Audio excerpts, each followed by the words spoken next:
رمضان قرب وبزاف ديال الناس كيديروا هاد الاخطاء في رمضان اللي كيكون الصيام ديالهم باطل. داكشي علاش ردوا البال وعرفوا شنو كديروا. اي واحد دار هاد الاخطاء هادو اللي غادي نقول لكم في هاد الفيديو هذا راه الصيام ديالو باطل. داير تطيحوا في هاد الاخطاء في شهر رمضان. الا درتوا هاد الاخطاء وانتم صايمين راه الصيام ديالكم باطل وغير كولوا بلا ما تصوموا. اول حاجه الصيام بدون صلاه. الا كتصوم وما كتصليش الصيام ديالك باطل. ثاني حاجه كثرة النعاس بالنهار وانت صايم الصيام ديالك باطل.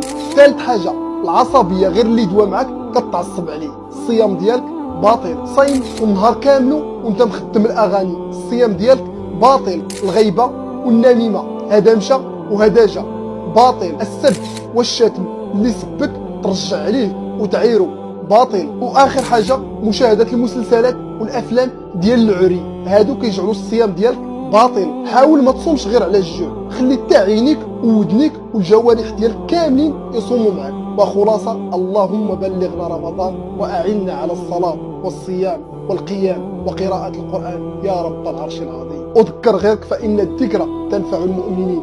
وإلا وصلتي حتى لهنا ما تنساش راه الدال على الخير كفاعله، لذلك استفد من هذه المعلومه وفيد بها كاع الناس اللي عزاز عليك، لان بزاف ديال الناس كما قلت لكم فاش كيوصل رمضان كيديروا هاد الاخطاء هادو بلا ما يردوا لهم البال.